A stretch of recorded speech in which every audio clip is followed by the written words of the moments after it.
Good evening and thanks for joining us on this week's Review app. We're going to be looking at the Cheltenham International fixture primarily, but then obviously we're going elsewhere, Doncaster, and I think Dave's got one from Southall as well from Sunday.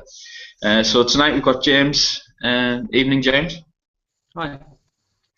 And two for the price of one, Dave and Rory, who's just polishing off a co-op pizza. Evening, Dave, Rory. Evening, Squire. So as we say, we'll start off with the international and the race itself, which was the international hurdle, which was once again won by Tristan Davies, the new one. Last year, on the back of this, they went to the Christmas hurdle where finished second to My Tent or Yours. Dave, I get the impression that they're not really in a rush to go Kempton, whether that's Faugheen or just last year's lessons a little bit learnt. No, I think they've never been ones to the Twisted Nose have never been one to shy away. I don't think from a challenge with the new one. And of all the main contenders that you're going to see out in March, he'll probably have had more races by the time March comes around than any of them.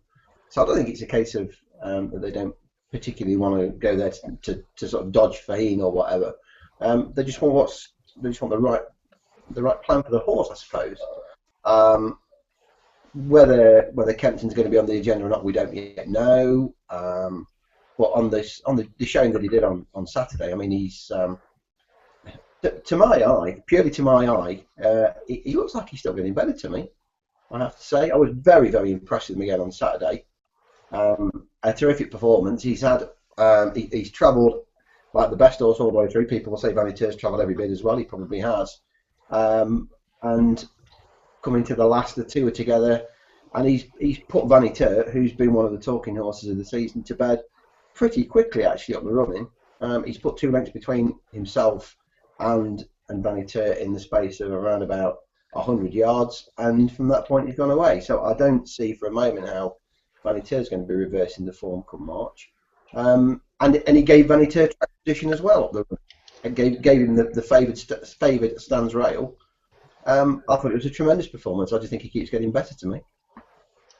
Rory, this side of the Irish Sea, is anything going to give him a race before the race itself in March at the Champion Hurdle, or is it just going to be a case of trying to find, I think, is it something like a listed hurdle or contenders hurdle in February time, just to put him spot on for a Champion Hurdle tilt? Yeah, well, wherever he goes, I don't see why they wouldn't go Christmas hurdle. He thrives in his racing. He's got better for me with each run this season. He's looking less vulnerable now than he ever has. I agree with Dave. I thought Vaniter might beat him at the weekend.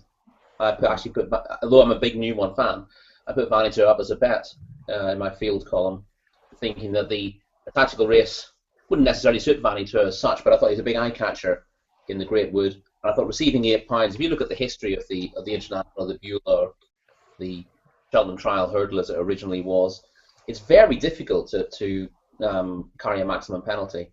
And champion hurdlers have been beaten in this in the past, giving weight away, because there doesn't tend to be an awful lot between the very best and the contenders. And I thought on this occasion, a race he didn't need to win, especially as he was being ridden almost to draw Vaniter into a battle, because they're looking just to continue to refine him as a hurdler. As Dave said, he allowed Vaniter to take that position close to the stand side rail, got within half a length of him at the last, and to go 4.5 lengths clear up the running in a falsely run race, I thought was hugely impressive. I thought it was arguably the performance of his life. The ratings won't tell you that, but I think this is better than it looked visually. The fact that Olofi was only 6 lengths further back in third is irrelevant for me. That's more a product of how the race was run. And of course, Olofi's run his best races at Cheltenham pre-Christmas throughout his career, so I think he's probably run right up to his best form, if not better. Whether he goes Contenders Hurdle or goes Kingwell or whatever they want to do with him, I think Nigel Twiston Davies will be delighted if he had a 2-mile conditions hurdle at every Cheltenham meeting. That would make it easy for him. Yeah. Run into connections after the race as well, and they were more than happy to meet Faugheen whenever needs be. They respect Faugheen, but as far as they're concerned, Faugheen's the headline horse, and they're just the little guys. They're happy to put him up, put it up to him. They don't feel they've got anything to lose by meeting him. So I don't think they'd fight shy of him before the champion hurdle, and they certainly won't do on the day. James, yourself, what did you think of the new one coming out of the race, and what about the horse in second, Vanetur? Is he going to be caught between a rock and a hard place until he actually goes chasing next year? Well, I agree with everything they've said about the new one. It was an excellent performance, right up there with the best he's done. His jumping looks much more refined now. Clearly put a lot of work into that after all sort of issues that even they've raised themselves. Yeah, Vanetur, I think exactly is that sort of horse caught in a little bit of no man's land, because he can keep going for the top 2 mile races, but he's probably going to struggle against the new one every time. And as Dave said, he can't seem reversed in that form. And he did look absolutely fantastic, I thought, on Saturday in the flesh. So I think he was primed for that run, and he travelled as well as he'd hope. One slight mistake, 2 out, but he just had nothing to offer against, Britain's best 2 mile hurdler. Where he goes from now, they might decide to, just avoid the new one, find any race they can between 2.5 miles, and then I suspect he'll probably end up in the champion hurdle anyway, just as a sort of attempt to go for a place, and then probably finish the season in the entry hurdle, and then it's all about chasing. But he's probably not quite good enough to win all the best races yet. But next season, he's certainly something to look forward to. You could almost put him in. What was that, Rory? You could almost put him in as a favourite already for next season. He is absolutely stunning. He's the kind of horse that it's possible to get a bit carried away with when you see him in the flesh, because he is almost the perfect example of it. It's the kind of horse you could fall in love with. And it may be that we're always looking at his physique and his looks in terms of what we expect of him, rather than what he's done on the racecourse. But while he's going to come up short in the best 2 mile hurdles this season, you'd have him down as a type to take much higher order over fences. So already looks the type to take very high order in 2 mile novice chases next year. Is he pretty much a Sprinter Sacre Mark 2, given the way? That's a little bit disrespectful to Sprinter Sacre himself, but yeah, he's in that mould. He's that type of animal, yeah. James, we'll stay with you for the other open hurdle on the card, which was won by Rock on Ruby in the Wellkiel. Bit strange to say this, considering he's a former winner of the champion hurdle and the placed in the champion hurdle. Would Connections be best advised to skip the festival this year and just go straight for the 2 mile 4 entry hurdle, which for me just looks tailor-made for him, considering the race that he ran in last year when it was an afterthought after a failed chasing campaign? Well, yeah, if they decide that that's the be-all and end-all for the season, I think, and that's all they want to win, then skipping Cheltenham is probably the right option. But in the past, Oscar Whiskey managed to go on a win there after running in the World Hurdle, and I think the owner is very much big on Cheltenham, so it's probably worth having a go at the World Hurdle, because I think you can recover and go for the entry hurdle, as he nearly did, and he nearly won it last year after struggling. But if the number one aim is that entry race, which it probably should be, then missing Cheltenham is certainly the sort of sensible idea. But in that Wellkiel hurdle, I thought very similar to Vanetur is Volney d'Ate, who's another horse who looks all about chasing. His physique is such a good-looking horse. You can't wait to see him over fences.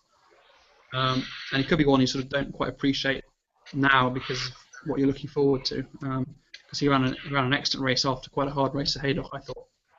That might have deadened him a little bit, deadened his pace. But he's another who could sort of go for the races that Vanetur doesn't, I think, at 2.5 miles. Because I don't think he's a proper stayer yet. But I certainly enjoyed that performance, especially when Rock and Ruby was sort of dictated it and had everything his own way. Dave, Rory, I suppose looking at obviously Rock on Ruby with the owners, the name the festival goes, I'm guessing to skip the festival is a bit of a no-go anyway. But Wellkiel Hurdle winner last year was more of that. Is Rock on Ruby World Hurdle elect hope, or is this just a strip? Is a bit much of a to look at 3 miles is just not for him at all? Not going to stay 3 miles. It won't get I know he was effective at 2.5, 2 mile 5 as a novice, but his biggest asset at 2 to 2.5 miles, or 2.5 miles particularly, is his pace, not his stamina. He certainly wasn't going further clear up the run-in. And the way he goes through his races means, unlike Oscar Whiskey, I think they always hoped that Oscar Whiskey was going to just stay on the bridle longer than anything else, and then maybe utilise a turn of foot from the last. That's not Rock on Ruby's way. He's much more free going, and he just runs until he runs out of stamina, and he clearly jaws at 2.5, 2 mile 5. So he's got no. I know it's theoretically a weaker world hurdle. He still need to stay, but possibly even more so in a non-vintage renewal, because they tend to be very truly run. He wouldn't get home. I think people forget that it is still called it is the stayers hurdle, and that's what it's about. It is about staying. It might be called the world hurdle. It might have a different title these days, but you still have to stay 3 mile, and he won't get 3 mile in the horse box, I don't think. He does fall. He is unfortunate. We've mentioned Oscar Whiskey now twice, and he does fall into that boat, doesn't he? Of not quite having the speed for 2, wouldn't really get home in 3. And the entry hurdle would suit him down to the ground. It is as you say. In a way, it's a bit of a shame that everything's so Cheltenham-centric these days, and that the owners want to run of that, because he'd be a major contender in a hurdle. Okay, we'll move on to the handicap chase of the day, which was won by Nice One Frankie, and it was pretty much a nice one ride from Aidan Coleman, which was able to steal a march from them and pretty much said goodbye from about 4 or 5 out. Dave, Venetia Williams always had high hopes of Nice One Frankie. Looking through previous quotes of any of the races which he's won, she pretty much turned around and said when he's going to put it together, and when he fills out and grows up as a horse, he's going to be able to put consecutive top class runs together. Last year and pretty much this year, he's been earmarked as a first time out performer in the Ascot race last year and this year. What do you think about Venetia Williams' charge this time around? Is he just that much of a complete animal this time? Time will tell that, but what you can say is that this time around, yeah, you're absolutely right what you say. I think everybody had him pegged as one just to catch fresh and then forget all about, but that may not now be the case. It may just be that for whatever reason he wasn't performing to the best of his ability for the season. And certainly on this showing, I mean, it was one of the strangest handicaps I've seen run at Cheltenham in many a while. They were strung out like washing from a fairly early stage, and you could see a lot of fancied horses were struggling quite early in the contest, and that people use that sort of hold the form down a bit and crab the form, but I don't think you can. It was a very, very good ride. That's what you can say from Aidan Coleman. He was the jockey that had some brains about him, and he did a tactic that I know it's something that me and Rory have discussed on many occasions. When you've got a horse, go flat out with him, and all right, he was legless by the last, but everything else was legless too, because they were trying to keep up with him. So although he's out on his feet from the last, the damage has already long been done, and he's won the race a long, long way out. It's a tactic that's it's underused a bit, to be honest. People try to hold on to a horse until the latter stages. Hello, Paul Maloney, in this instance, just been caught fast asleep on Barraquilla. Well, he is, isn't he? You're laughing, Dan. But he's been caught fast asleep, hasn't he? And it was a very when you look at what Aidan's done in the race, he's used his brains and thought, right, okay, I'll kick on from here then. I'll go now if nobody else wants to, and try and win it from here. And everybody else has tried to hold on to their horses because they thought he'd gone too long. He's ridden Paul to sleep. By the time Paul's realised what's happening, it's too late.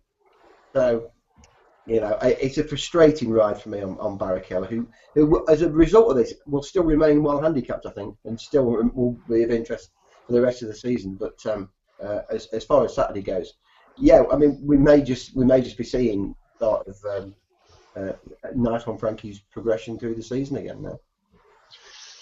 Rory, any of the ones in behind which took your eye, or is it pretty much one which got away for Nice One Frankie? Oh, it's I mean, Barraquilla is a horse that I was very sweet on pre-season, and was very sweet on Andy Post for this race when he was 20-1 in November, and backed him at 12s again when the 5-day decks came out. So it was disappointing that he could only finish second. The most disappointing thing for me about him was that he wasn't really closing particularly up the hill. He was plugging on, but he wasn't flying at the finish.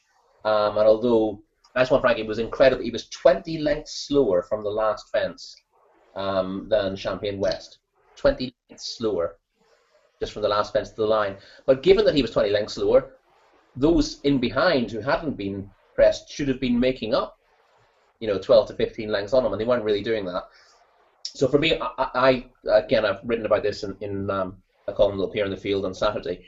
I thought it was an excellent ride from Aidan Coleman, which is an obvious thing to say, but the way to understand it, people will tell you that the best way to maximise your chance of winning as a jockey is to evenly ration out your horse's energy through the race, and that's not what Aidan Coleman did.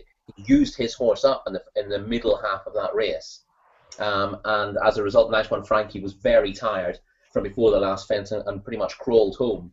But although the way he rode Nice One Frankie sort of bottomed him in the race and didn't help him to finish the race in the quickest time, it put the others under much more pressure than he was at a time in the race when his speed between his fences, he's by a sprinter, bear in mind, he's by Ishiguro, who shouldn't be getting winners over fences at Cheltenham.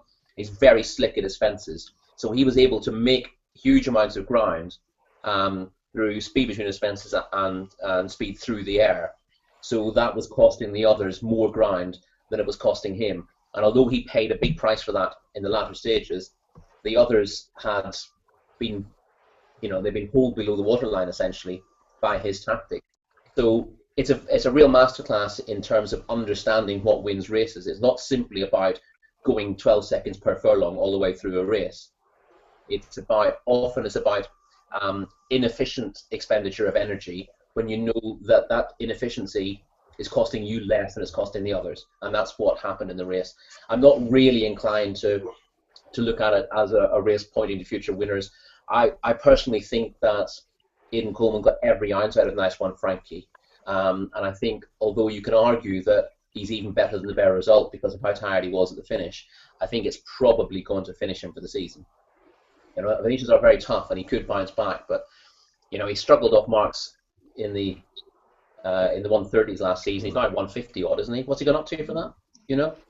I'll have to have a quick check, but yeah, like you said there, he has struggled previously, but Venetians always seem to say when she can get him together, I think he seemed to put in a decent enough performance. James was, sorry, Roy. I'm going to say the inherent point that she makes there is that he's been a little bit fragile before and he's taken time to come to himself. I just think his fragility, that was his big payday. I don't think she's suggesting he's he's only got £5 for it, 149, but that still makes it tough in better company. That was a poor renewal of the December Gold Cup, all told, in terms of depth. So it's a tricky one. Sometimes a good performance doesn't necessarily point to future performances of a similar ilk. I think that might just be his height for the season. But all in all, it was impressive. But we should enjoy it for what it was, rather than looking to what he might win in the future. And Dave, what you said there about Barrichello probably not going to be harshly treated. He's only been raised £1 to 136, so certainly going to be looking at something like along those ilks later in the season for the handicaps. For Evan Williams, now he's got bye-wise as well, probably a bit more speed here. The cat's rather out the bag a bit with him now as far as looking for a juicy price about him goes, but yeah, he'll still remain of interest for the season. Yeah, well, not many people had him down as unlucky, and I noticed that Timeform's appraisal of the race in terms of the sectional times are that he's the horse who should be marked up least from the race. So if that becomes sort of common currency, then a few people will look to oppose him next time.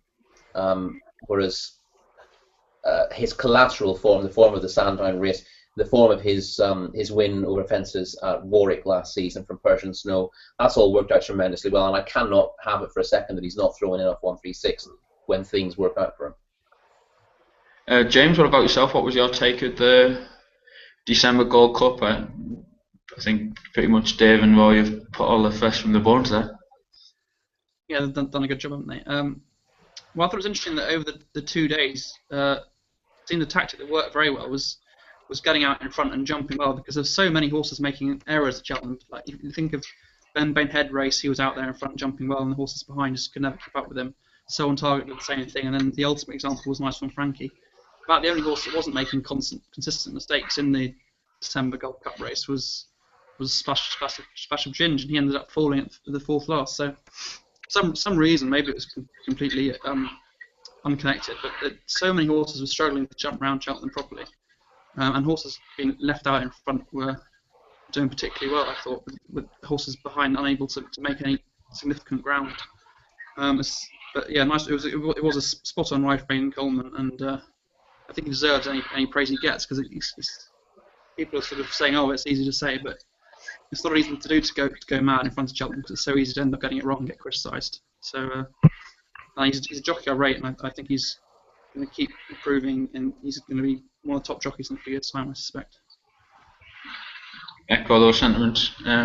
Accordingly, James, what we'll do is we'll stay with you for the hurdle division on the Saturday. I know we'll come to the Talking Horse in a moment, and Peace and Co and Doncaster.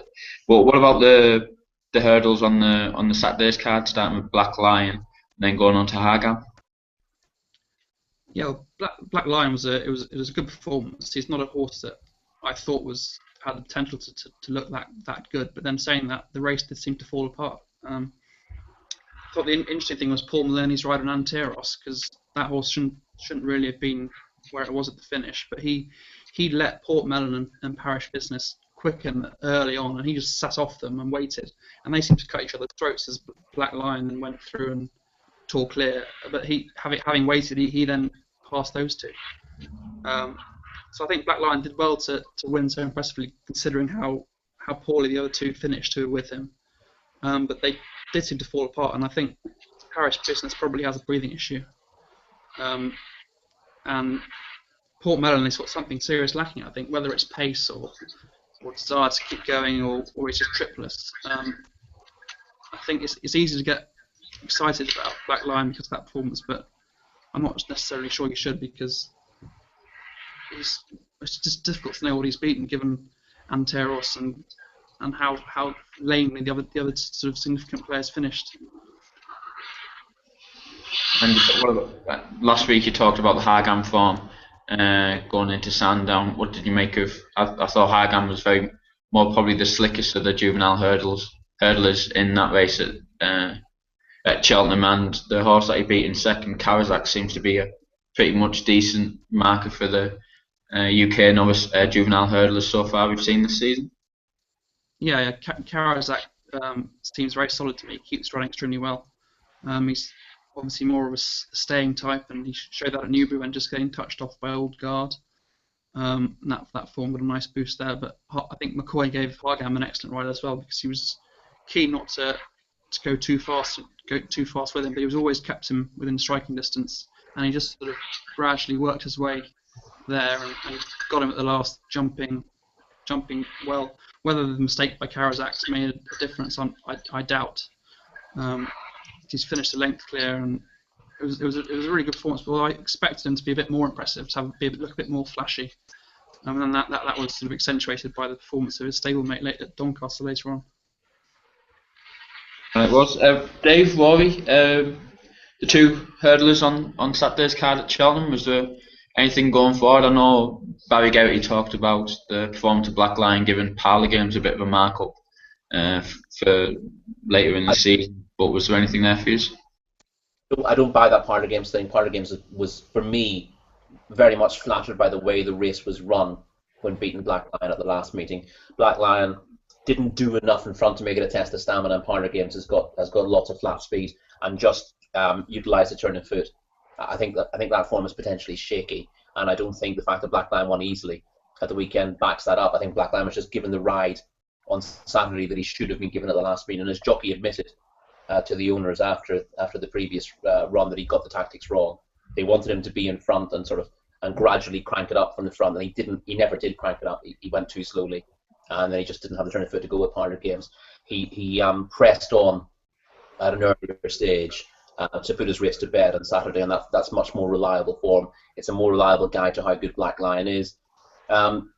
James is right not to get too carried away with the form, because essentially an 11 length beating of Anteros doesn't read particularly well. But the winner's probably a fair bit better than the bare result, because Paul Maloney managed to hold a bit back for the finish on Anteros, enabled him to finish the race off better than anything, probably even including the winner, who did arguably a little bit too much to put his race to bed, and therefore wasn't able to finish off as strongly as he might have. That's up in the air, really. I think that I don't think Blackland needs to make his running. I think actually making the run doesn't suit him. I think he would turn out to be a better horse in a big field in the Albert Bartlett. So while this won't be the best piece of form going into that race, I think he's the type of horse to be well suited by the demands of that race come March, which makes him a player. Doesn't make him a horse you want to back at a short price, but it makes him one you have to keep on side. So that's that. Karzak probably hasn't had the credit he deserves for finishing second to Hargam, giving weight away. And had he jumped the last fluently, I think there'd have been nothing, would there? Well, as I said to you after the race, well, when I caught it with you Sunday after you'd been in the bar all Saturday afternoon, to him, then on Sunday, the first thing I did after the race, I went and backed Karzak. I went and backed Karzak each-way for the JCB Triumph Hurdle. I thought that was a terrific performance from both of the front two. And Karzak, the mistake at the last, I think, has definitely cost him. I'm not saying it's cost him the race. It certainly cost him a chance of finishing up alongside Hargam. He was giving him £3, and then from the last, he's gone through arguably the worst of the ground to get over to go over to the far rail. And once he's got straightened up, he's been right as rain again and run on. So I think, given all that, and given that Alan King, he's not one from shying away with running a juvenile a few times. I think Catchy did that about 5-6 runs. Oh, he had, yeah. Catchy did a fair few runs before, and it had been on the go from very early in the season. Market racing, he started off, didn't he? He did, yeah, it was. Or he might even have started it. You talked to them market racing, yeah. But he's not shy of giving a few runs before the Triumph Hurdle, and given that, and the fact that quicker ground shouldn't really be an issue for him. His form in Isle of John was on quicker ground. Now, whether that was, Rory's made the point to me, that was perhaps that actually the faster ground was holding him back. I don't know, but he certainly acts on it. So he's got no problem with spring ground either. I thought he represented very good. If you're making Hargam 12, I don't see how you make Karazak a 25 chance for the Triumph. Yeah. So I went and bet him on the back of it. There are certain types of race where the less experienced you are, the more you would tend to favour certain horses because of the upside they have. The Triumph Hurdle isn't really one of those races. Going at the Triumph with 1 or 2 runs behind you will probably put you at a disadvantage unless you're very special. And the fact that Karazak will have had more runs than Hargam, both in that and over jumps, isn't a reason to crab him. He comes out of the race on Saturday as a slightly better horse than Hargam, and while you would say on balance you'd expect Hargam to come out marginally on top, you can't have 10 or more points between them in the Triumph Hurdle betting. Especially as there must be Hargam not going for the Triumph, given Peace and Co. is going to be the top rated for the race, and that's where we end up on to now, isn't it? Well, let's go with Peace and Co. Peace and Co's being rated 155p by time form, which I think is pretty much puts it right up there out of the whole of juvenile hurdlers, which time form are possibly rated. Dave, seeing as though you've had a bet in the Triumph Hurdle, what did you rate? How did you rate Peace and Co's run at Saturday? It's a very good one, isn't it? I mean, you can't say anything else other than that it's very impressive. We're barely out of second gear for much of the straight, and when he's asked to go away, when he's been asked to go away and win his race, he's done it with a great deal of ease.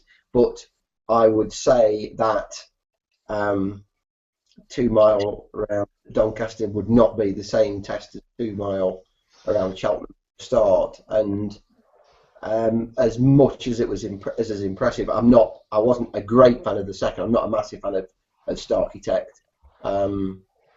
So while it all looks fantastic, the better race for me was at Cheltenham.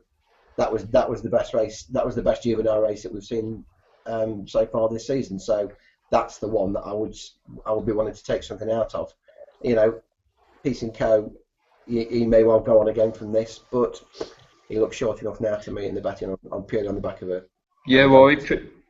Reece Williams on Twitter, obviously looking at the Peace and Co one, when Peace and Co 0.8 seconds quicker than Kashmir Peak from 4 out, despite never coming off the bridle, and had been 9.5 seconds quicker up to that point. That's why he gets the big. It's not just a case of it looked the better race. It's a difficult race to weigh up in terms of exactly where Starkitect is. Although he had prior form, and it appears he's run his race, but that's a dangerous way of looking at it. Essentially, time form have analysed the time of the race, both from the the second or third last hurdle, but also the overall times of the races. They always do this. Look at any race run over the same trip on the same card, and they do an analysis of times between races, which in itself can be dangerous if those races aren't truly run. But it appeared you had 2 or 3 truly run races at Doncaster, and that's the fact that he remained on the bridle while finishing off faster than the older horse Kashmir Peak. handicap on Peaks race makes it look like a stunning effort. And the one thing you have to say, I mean, it's dangerous to assume that he's going to be able to do exactly the same thing at Cheltenham. It's a very different track, and he seemed very well suited by it's not entirely flat Doncaster, but the nature of the track, which is a little bit more like Liverpool, seemed to suit him very well. But what impressed me and various others was just how good he was from one side of a hurdle to another. Most reports of the race say that his hurdling got better as the race wore on, and he warmed up, which suggests he was sticky to start with, but he wasn't. He was brilliant at the early hurdles. Donald Jacob was restraining him, which meant that he couldn't stretch out entirely, but he was still skipping over them and gaining ground at the early hurdles, and he looked even better when given his head, because by definition, when you're given your head, you're going to make the perfect shape over a hurdle. I thought the technique was absolutely stunning. And while Timeform have very much gone out on a limb with a rating they almost certainly can't beat next time out. So it's almost going to look like he's regressed from one run to another. He gets the rating he got for winning at the weekend was the same as the rating Timeform gives Zaynar for winning the Triumph Hurdle for the same stable a few years ago, and a whole £11 higher than Soldatino got for winning the Triumph Hurdle for the same connection in, was that 2010? It is absolutely crazy, but not crazy as in it's bonkers. It's just hard to get your head around that you could do that. Yeah. There is also a worry about horses who've already achieved what they need to going into Cheltenham targets, because as any trainer will tell you, you need to make sure that your horses are peaking, specifically for the festival. You don't want them putting up a lifetime best in December. Yeah. Because that makes it difficult to make sure they're at their best come March again. And bear in mind, this horse's previous run over hurdles for Christian Scandella at Clairefontaine came in June. So he's put up a big performance in June, a massive performance in December. It would take a huge optimist to think he's going to take another step forward in March. The job with him now is keeping him boiling, sort of ticking over between now and March. And of course, he can't run at Cheltenham. There's no race for him between now and the festival. And there's no guarantee he's going to get the experience he needs of this kind of track. And Nicky Henderson, being Nicky Henderson, probably wants to take him there, maybe with a run in the Adonis at Kempton, which means all his runs will have been on flattish tracks before he goes to Cheltenham, and that becomes a whole new test. And he is keen, and if he goes to Cheltenham on the back of a long break or on the back of just one run at Kempton in a small field, the chances are he's going to be very keen early in the race, and that's difficult to overcome as well. So I've got no problem with the rating, but the rating is only part of the story. Is there not a 3 of juvenile trial on Trials Day? I was about. Yeah. Well, there's no race he'd be running in, is what I mean. Yeah. All right, okay. James, James, given what Nicky Henderson has got, he had Bivouac at Sandown, obviously Hargam at Cheltenham. Peace and Co pretty much echo what Timeform have said. Top of the crop and a fair way distance clear. Yeah, I think it was a stunning performance, and Rory's right about the jumping. It was so slick. It reminded me quite a lot of Binocular. The way he sort of tanked the hurdles and then flicked over them and got down so fast. I'm not sure he could do much more than that. I think one of the things that we labelled at him is how well he seemed to handle that soft ground at Doncaster, and how he hasn't had decent ground to face yet. But it wouldn't worry me. It'll take something special to stop him being favourite on the day. Sorry, apologies for that, James. Just saying about he's by Falco, who was an impressive winner of the French 2,000 Guineas. But that was his only really top-class performance. He didn't train on from that. But that was his only run on very fast ground. And if anything, this horse is going to be better on fast ground than he is on soft ground. It was good to soft at Clairefontaine when he won, and it was maybe just on the tacky side who could have stopped at Doncaster. I'd be more worried about him running on deeper ground than I would on fast ground. I agree with you though about Binocular. I referred to him as the natural successor to Binocular in the bit that I wrote for the field coming up this weekend. He's very similar in build as well, isn't he, and in style, and you can see that's how they'll view him at 7 pounds. That's what I thought straight after the race. Just Binocular straight away. But that's very interesting you say that as well. That certainly helps. But yeah, I just thought it was something that the ground issue, something that would label at him. But yeah, it's not something I'd worry about. And it's interesting what you say about his sire. So yeah, he looks really quite special. And given Henderson's strength in that division at the moment, you wonder whether they might be tempted to go for Supreme. But I mean, that's probably a long shot. Binocular did actually do that for same connection. So it is very much possible. And for Dave's bet on Kawasaki, I'm no doubt he's got everything crossed for Peace and Co to go the Supreme in case. James, we'll stay with you for the novice chasers over the weekend at Cheltenham. Obviously, we had Champagne West, which wasn't exactly flawless in his jumping in the novice chase on Saturday when Little John went 4-5 out through the rails and ran out. Comparing that to King's Palace, I think both of them have RSA targets come March. How would you rate their chances up, and what did you think of both of the performances? Well, I wouldn't compare their jumping because I was quite disappointed with Champagne West. I expected him to improve with the extra fences and look even better than he did last time. But I mean, they use the ground as the sort of mitigating factor. But you'd certainly want to improve significantly next time. I think going to the Dipper. He's also I definitely think he's a 3-mile chaser, so maybe he'll get significant improvement over an extra trip. But that jumping display did concern me. Whereas King's Palace was absolutely electric again, and his jumping is just so impressive. There's very few horses can take fences like he does. I thought So Sweet Sunrise had a reasonable chance of overturning that form on Friday, with this potentially more emphasis on stamina in that race and the weight turnaround. But I think that would have needed Scudamore to go faster in front on King's Palace or Tom O'Brien to try and take the race by the scruff of the neck. But neither happened, and Scudamore was happy to just wait and sort of take So Sunrise apart up the hill. And if he continues like this, he's going to be so difficult to sort of chase down in any race, and even the RSA. Obviously the concern is the Albert Bartlett and how he seemed to flop there. And they gave seemingly valid excuses, but when a horse does flop on the big day at Cheltenham, even if there seems to be an excuse, the chances are they can do it again, and it's always in the back of your mind, and it would just be enough to put me off going for him or backing him at this stage, or probably even on the day. As with the presence of Sapphire de Rook, because I still think he's the top staying novice chaser in this country anyway. Dave, what did you make of the novice chaser's performance over the weekend? I thought you could almost put a line through the Champagne West race.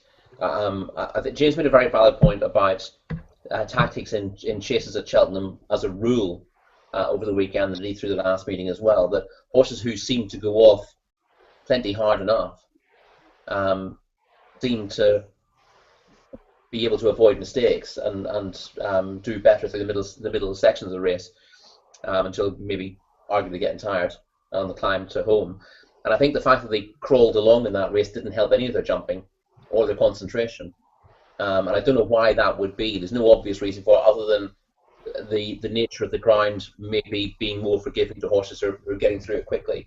And, whereas if you're going slowly, the effect of the ground can have a negative impact on jumping. I can't think why that would be, but it does seem to be the case that when they go slowly over fences at Cheltenham rather, there should be less mistakes. There tend to be more mistakes, and horses seem to finish, sometimes finish more tired. They did at least sprint from the last in that race, and Onius came to throw a decent challenge down to Champagne West. So fair play to the winner. Despite the sloppy round of jumping, he found plenty up the hill, and you'd still view him positively. I thought he jumped very well, despite. And people will point out that they missed out a lot of fences at the open meeting when he won. But I think if you stuck the fences in there, he travelled so well through that race, and he was so well balanced that I think he'd have won by further with more fences. And I just think the nature of the race, the messy nature of it, the small field, Little John ducking out, just didn't help any of them in the race, to be perfectly honest. And I would judge it only from the last fence, in which Champion West pretty much proved himself to be better than Aeneas, who has already shown himself to be a decent animal. So I'd be happy enough with him over 2.5, to be perfectly honest. I thought JLT would be more his race come the festival, but perhaps not. I think, given that you have the JLT now, even if you think you've got a Gold Cup horse in your hands or a Grand National horse of the future in your hands, you're almost certainly better off going for the shorter race until such times as the RSA becomes weaker, and then you think, well, might as well go for the weaker one. So I'd be happy to toy with the intermediate option with him. As far as King's Palace goes, he is absolutely fantastic from one side of a fence to another. He gets across them so quickly, and people will always say, "Oh, he's had an uncontested lead." He's the kind of horse in any kind of small to medium-sized field, he's always going to get an uncontested lead, because it's madness trying to match strides with him over a fence. So therefore, he's going to take himself into a good position. And as someone said, a fairly good judge asked the question, how can he be odds on and suddenly the Sunrise 3-1 for that race, given that the runner-up was wasted to gain revenge from when they met last time. And as someone else pointed out immediately, well, he's going to be 2-1 on after the first fence, isn't he? Because of his run style. So it's crazy to be laying him at odds against pre-race when he's immediately going to be odds on once it starts. We are almost assuming that he's vulnerable at the festival because of what happened in the Albert Bartlett last year. I think they all went a bit too hard in that race. The going was verging on firm on the final day of the festival last year, which I think a lot of people forget about. And once you're racing on extremes of ground, you get strange things happening. And King's Palace didn't give his running.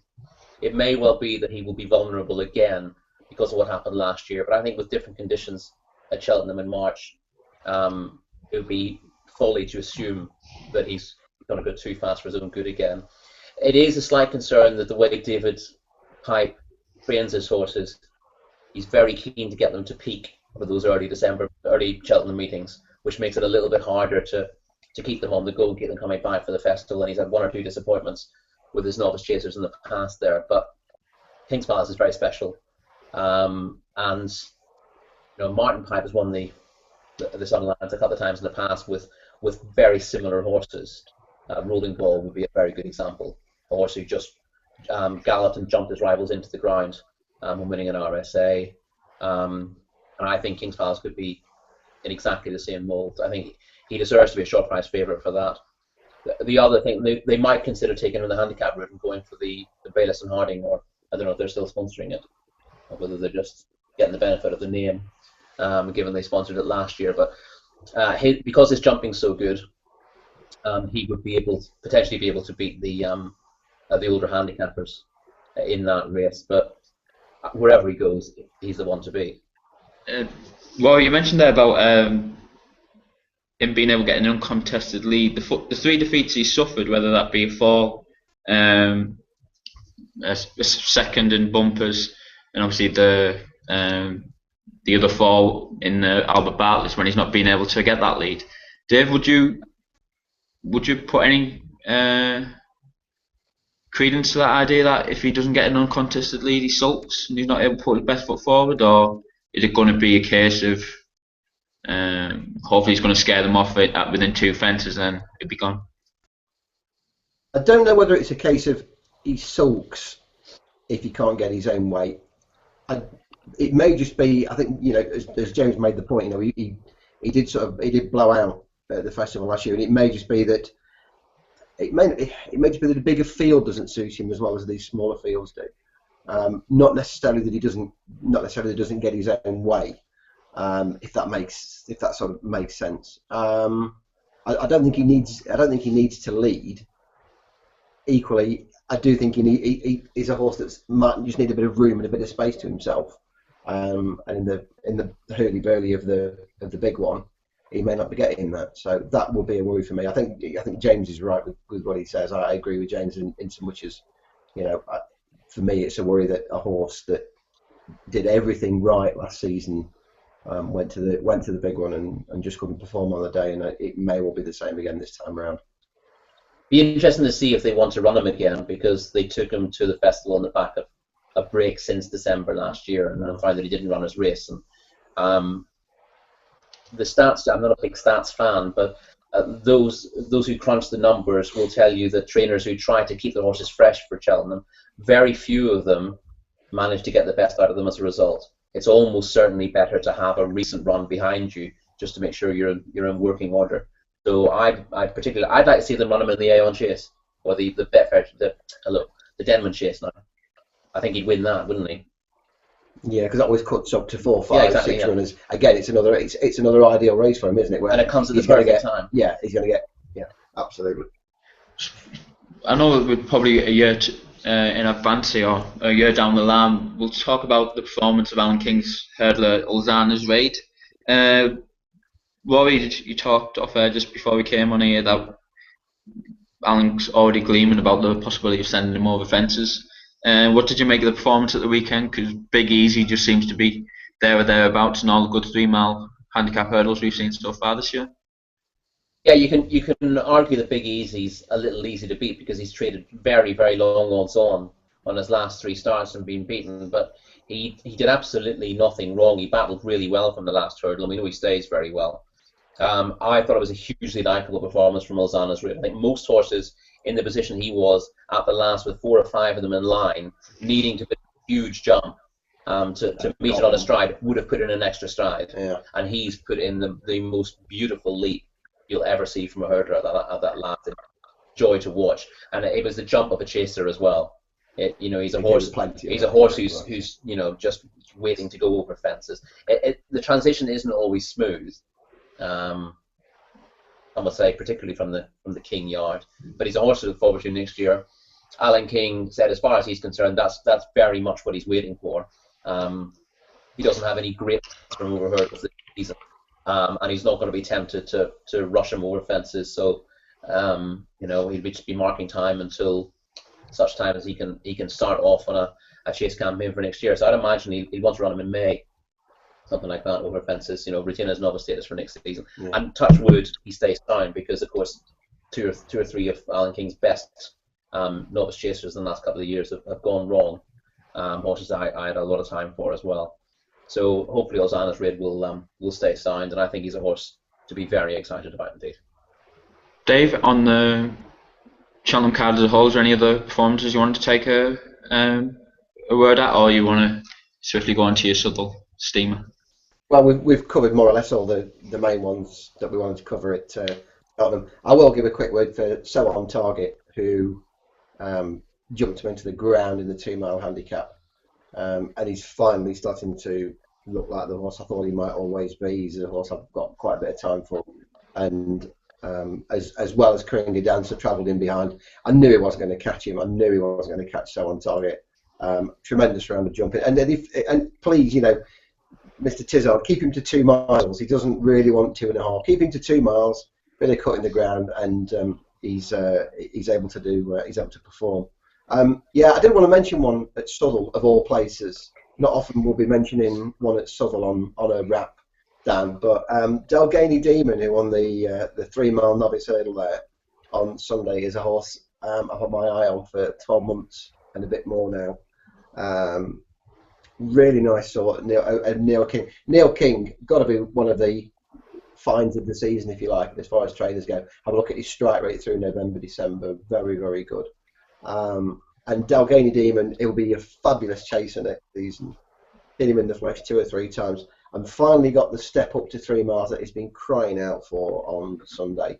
And okay, he's beaten nothing. He's beaten trees and yaks, but he's done it in the style of a horse that's going to be going places this season. Have a look at his first run over hurdles. He got thrown right in at the deep end last year at Ascot against Champagne West. Only got beaten 20 lengths and finished, and doing all his best work at the finish that day, and finished in amongst and on the heels of some quite useful sort of high 120, low 130 rated horses. And I would expect him to finish up higher than that by the time he's done. And it'll be interesting to see what Mr. King has planned for him over the next few months. Well, hopefully the handicapper's not listening for when Mark comes out next Tuesday. James, what about yourself from the weekend as a whole? Any other performances? I was impressed with the No More Heroes battling back against Shane's Hill and Ireland, but anything else for you? Yeah, No More Heroes was impressive, wasn't he? Because the race probably was too slowly run to see him at his best, but he still managed to beat a probably speedier rival in Shane's Hill, and he's obviously now seems to be destined for the Albert Bartlett race to take on the likes of Black Lion, and he's already favourite for that, and you couldn't knock him at this stage, I don't think. And also going back to Neil King, his seemingly his star horse 0 Shades of Grey bolted up the net Doncaster on Saturday. He's another one for the Albert Bartlett. But I was slightly concerned about the novice hurdle on Friday at Cheltenham, and how some of the better novice hurdle form seems to unravel there, given that Padge had run so well at Foss in between Shantou Bob and Fletcher's Flyer, and he just sort of lost the plot completely at Cheltenham, and Paul Maloney spent the whole time trying to settle him, while some lad and Seedling were essentially left clear, and also Clondor Banker did nothing for Jolly's practice form. Similarly, Jebril recently as well just did nothing, and you know, horses like Shantou Bob and Fletcher's Flyers form was let down by Parish Business. These are all horses I thought were starting to look decent prospects, and see all their form let down like that at the weekend was a bit disappointing. I suppose it's a little bit simplistic to look at it like that, but it was a concern. Whereas the Irish form looked strong with Shane's Hill and No More Heroes coming out and running so well in that newly downgraded race. But I think they're probably 2 Grade 1 horses. I think in relation to Padge, I think we'll have to just remember that was an EBF qualifier, so we'll see where he ends up in February or March at Sandown. Rory, I've got aspirations of Top Gamble being a Arkle horse. I know me and Dave Massey have been talking on Twitter today about how hopefully the Lees send him to a nice open handicap chase at Sandown before winning the Game Spirit. Well, Game Spirit in my eyes. Am I dreaming of him being an Arkle horse, or should I just hold on to me, wait for someone to go 66s? He's a very bold jumper. I think he's almost too bold for an Arkle. And again, he wouldn't have a high. Those who analyse trends in the Arkle will tell you he probably didn't have a high enough rating as a hurdler to go and win the Arkle. Although you could say the same thing about last year's winner, who was this time last year from the same stable. I think he's hugely likable. I think he's much more of an entry horse. And Richard Lee won the big staying novice chase at Aintree years ago. I think a couple of years in succession with Delius and Swardine. And I think he's more in that mould. The fact that he's so successful over 2 miles is great for him at the moment. He's going to stay further, and I'd rather not see him in an Arkle, to be perfectly honest. But he deserves. I mean, he was an absolute good thing at Warwick, even off a mark of 135. And it may well be because he's so assured in his jumping that he'll be better kept for the big handicaps. But he will stay further than 2 miles without the shadow of a doubt. So I'm not mad for him to the Arkle can't spoil a horse. And it's never easy to dominate in an Arkle as well, and that's his style is very attacking.